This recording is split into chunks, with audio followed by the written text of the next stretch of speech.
शान्ताकारं भुजगशयनं पद्मनाभं सुरेशं विश्वाधारं गगनसदृशं मेघवर्णं शुभांगं लक्ष्मीकान्तं कमलनयनं योगविरध्यानगम्यं वन्दे विष्णु भवभयहरणं सर्वलोकैकनाथम्।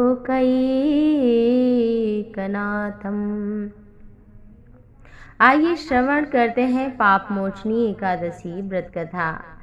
एक बार की बात है, पार्थ कुंती पुत्र अर्जुन ने भगवान श्री कृष्ण से कहा कि हे प्रभु, हमें कोई ऐसी कथा सुनाइए जिसके सुनने से पापों का नाश हो जाए। भगवान श्री कृष्ण ने कहा कि चैत्र मास के कृष्ण पक्ष की एकादशी, जिसका नाम है पाप मोचनी एकादशी। एक बार की बात है, पृथ्वीपति राजा मानधाता ने लोमस ऋषि से यही पूछा था। वही मैं तुम्हें बताता हूँ, ध्यानपूर्वक सुनो। महर्षि लोमस ने कहा, हे राजन, चैत्र मास के कृष्ण पक्ष की एकादशी पाप मोचनी है। इसके करने से, कथा सुनने से पाप नष्ट होते हैं। प्राचीन समय में चैत्र रथ नामक एक वन था। उसमें अप्सराएं किन्नर रहते थे। वहाँ सदैव वसंत का मौसम रहता था। बहुत ही सुंदर वहाँ दृश्य रहता था। गंधर्व देवी देवता क्रीड़ा करते थे। उसी वन में एक मेधावी नाम के ऋषि तपस्या में रहते थे। भगवान शिव के परम भक्त थे। एक दिन मंजू घोषा नामक अप्सरा ने उनको मोहित कर लिया और महर्षि मेधावी को कामदेव के साथ में जीतने का प्रयास किया।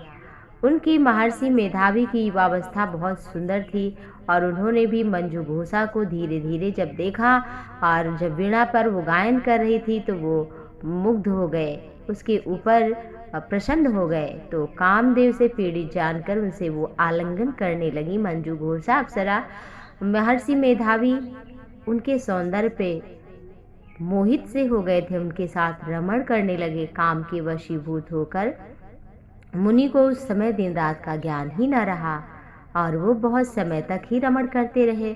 मंजू घोषा कुछ समय बाद बोली कि बहुत दिन हो गया, अब जाना चाहिए स्वर्ग, मुझे आज्ञा दो।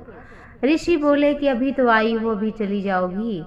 ऋषि के वचन को सुनकर अप्सरा उनके साथ रमण करने लगी। इसी प्रकार दोनों ने साथ साथ बहुत समय बिताया। मंजू घोषा ने एक दिन ऋषि से कहा, हे विप्र, अब आप स्वर्ग जाने की आज्ञा दो। मुनि ने इस बार भी वही कहा, हे रूपसी, अभी बहुत समय तो नहीं हुआ है, कुछ दिन बाद चली जाना।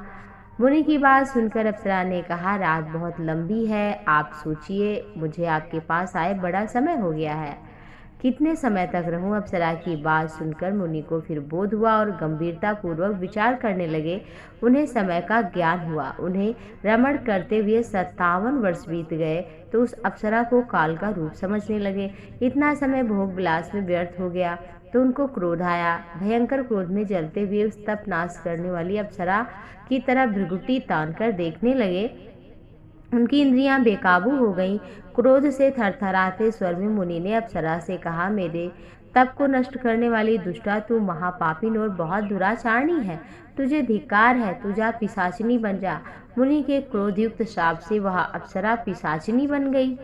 यह देखकर व्यथित होकर बोली कि हे मुनिवर, इस शाप का निवारण किस प्रकार होगा? आप तो संत हैं और साधु का संग तो अच्छा फल देता है और मैंने तो आपके साथ इतना वर्ष व्यतीत हुआ, लोग कहेंगे एक पुण्य आत्मा के साथ रहने के बाद मंजू घोषा पिशाचिनी बन गई। मंजू घोषा की बात सुनकर के थोड़ी ग्लानि हुई महर्षि को और अपकीर्ति का भी भय हुआ। मंजू घोषा से कहा, तुमने मेरा बड़ा बुरा किया, लेकिन मैं तुम्हें श्राप मुक्ति का उपाय बताता हूँ। चैत्र मास की कृष्ण पक्ष की एकादशी, जिसका नाम पाप मोचनी है, उस एकादशी का उपवास करने से तेरी पिशाचिनी देह मुक्त हो जाएगी।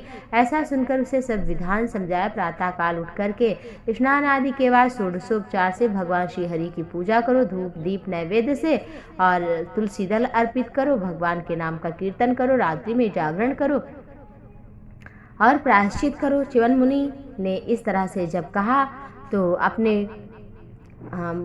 मेधावी को देख करके, उनके पिता का नाम था च्यवन, च्यवन से कहा कि हे पुत्र, ऐसा तूने क्या किया? तेरे सब नष्ट हो गए, तेरा तेज मलिन हो गया है। मेधावी मुनि ने लज्जा से अपना सिर झुकाकर कहा, एक अप्सरा के साथ रमण किया और उसको मैंने श्राप दे दिया, इस कारण ऐसा हुआ। ऋषि ने कहा, तुम चैत्र मास के कृष्ण पक्ष की एकादशी करो।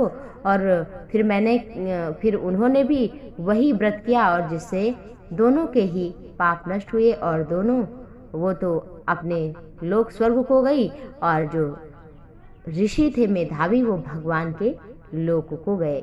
लोमस ऋषि ने कहा, हे राजन, इस पाप मोचनी एकादशी के प्रभाव से समस्त पाप नष्ट हो जाते हैं। इस एकादशी का कथा के श्रवण पठन से 1000 गोदान का फल प्राप्त होता है। इस उपवास करने से ब्रह्म हत्या, स्वर्ण चुराने वाले, मद्यपान करने वाले, अगम्या स्त्री का गमन करने वाले जैसे पाप भी नष्ट हो जाते हैं।